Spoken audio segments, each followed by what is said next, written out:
Shalom saudara, kita berjumpa lagi dalam renungan harian. Pada hari ini kita belajar tentang Injil. Temanya adalah mari berhenti beragama. Mari berhenti beragama. Saya bacakan dalam 1 Korintus pasal 15 ayat 10. Tetapi karena kasih karunia Allah, aku adalah sebagaimana aku ada sekarang. Dan kasih karunia yang dianugerahkannya kepadaku tidak sia-sia. Sebaliknya, aku telah bekerja lebih keras daripada mereka semua. Tapi bukan aku, melainkan kasih karunia Allah yang menyertai aku. Saudara, Injil adalah berita yang menggemparkan, penuh sukacita, bukan cuma nasihat yang baik. Injil adalah berita bahwa Allah memperbaharui seluruh ciptaan melalui kematian dan kebangkitan Kristus. Yang kita perhatikan adalah Injil itu adalah berita, bukan sebuah nasihat. Demikian Dr. Martyn Lloyd-Jones menjelaskan keunikan Injil di tengah-tengah agama-agama dunia. Nasihat dan berita, apa bedanya? Saudara, nasihat adalah himbauan untuk kita melakukan sesuatu di masa depan yang belum terjadi. Namun berita adalah laporan atas sesuatu yang sudah terjadi. Tidak ada yang perlu kita perbuat karena hal itu sudah terjadi. Yang dituntut daripada kita adalah respon terhadap berita itu. Contoh saudara, saat pemerintah sebuah negara meminta penduduk untuk menjaga jarak satu sama lain, memakai masker untuk menekan penyebaran virus corona di Indonesia. Itu adalah sebuah protokol kesehatan yang vital yang perlu kita taati, karena nyawalah yang menjadi taruhannya. Namun, saat pemerintah mengumumkan, misalnya ada vaksin virus corona, sudah ditemukan, sudah dibeli, sudah diberikan secara gratis bagi semua orang tanpa terkecuali. Mereka hanya perlu merespon berita tersebut dengan rasa syukur dan taat melakukan vaksinasi. Itulah beda berita dan nasihat. Dr. Lloyd-Jones mengatakan bahwa setiap agama di dunia mengirimkan para penasehatnya kepada manusia. Lakukanlah ini, lakukanlah itu bila engkau mau selamat. Ini hukumnya, aturannya, langkah-langkahnya. Selamatkanlah dirimu dari dosa-dosamu. Allah tidak mengirimkan penasehat, tetapi juru selamat. Juru selamat itu adalah Yesus Kristus yang telah mati dan dibangkitkan untuk memperdamaikan kita dengan Allah. Berita sukacita tersebut berisi demikian. Semua sudah dilakukan Kristus. Dosa, penderitaan, kematian, neraka, setan sudah dikalahkan. Beresponlah dengan sukacita. Hiduplah dengan sepadan dengan rasa syukur atas Injil dan berita tersebut. Nah saudara, itulah beda agama dengan Injil. Ini beberapa catatan dari penulis. Mengapa kita perlu berhenti beragama dan mulai berinjil? Berikut 10 alasannya. Agama adalah apa yang harus Anda lakukan.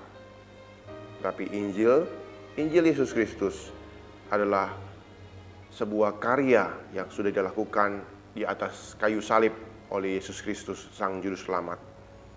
Yang kedua, agama berkata, lakukan ini dan lakukanlah itu, maka Anda akan dapat perkenanan Allah. Injil berkata, Anda tidak akan pernah mampu berkenan kepada Allah. Yesus sudah melakukannya di atas kayu salib, sehingga perkenanan Allah turun atas Anda. Ketiga, agama berkata, jika Anda memaksa diri taat kepada Allah, Dia akan mengasihi Anda. Injil justru berkata, karena Allah telah mengasihi Anda, maka Anda sukarela, sukacita untuk taat kepada Allah. Yang keempat, agama mendatangkan rasa bersalah di hati, karena semakin keras Anda berusaha untuk taat kepada Allah, semakin Anda merasa tidak mampu. Saudara, Injil mendatangkan rasa syukur di hati. Karena melalui kematian dan kebangkitan Kristus, Anda dimampukan untuk memenuhi tuntutan hukum Allah.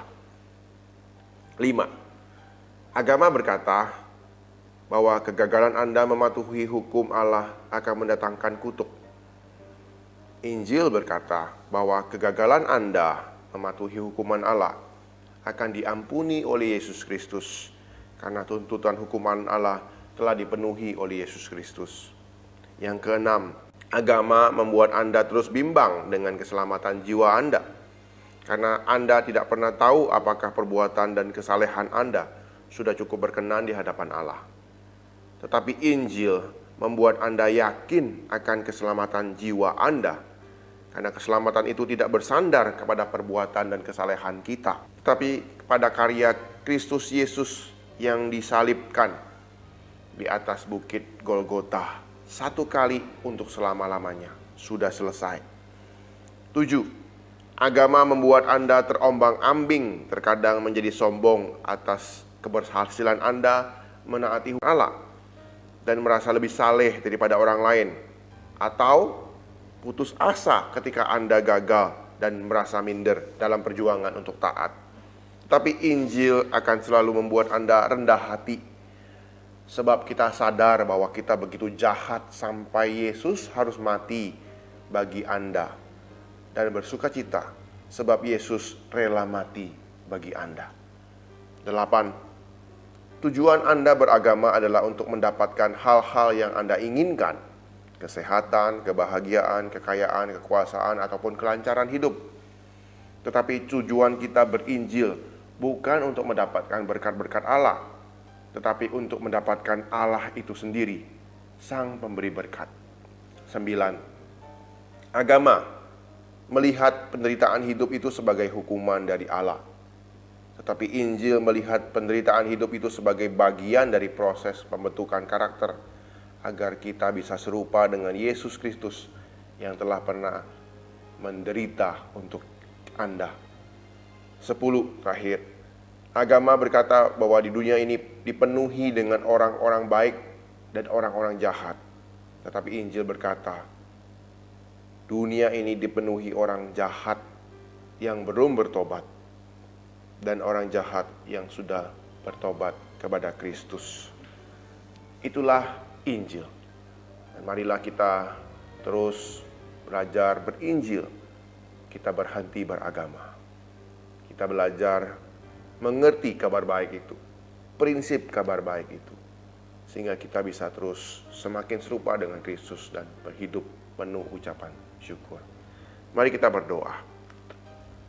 Tuhan, kami bersyukur buat kebenaran firman Tuhan yang telah kami belajar.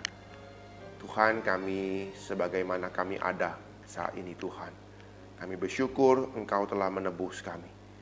Engkau rela dikorbankan di kayu salib, Tuhan, untuk menebus kami yang berdosa, yang tidak layak ini. Kami penuh sukacita, kami penuh rasa syukur karena Engkau begitu baik bagi kami. Engkau memberikan yang terbaik buat kami. Terima kasih Tuhan. Biarlah Engkau terus boleh menolong kami hidup taat, hidup setia, hidup terus percaya kepada Engkau ya Tuhan. Dan tolonglah kami semakin hari semakin serupa dengan Kristus Yesus, Tuhan dan Juru Selamat kami, anak-Mu yang tunggal. Terima kasih Bapa. Terima kasih Tuhan Yesus. Terima kasih Allah Roh Kudus. Tolonglah kami dan berkatilah kami sepanjang hari ini. Amin.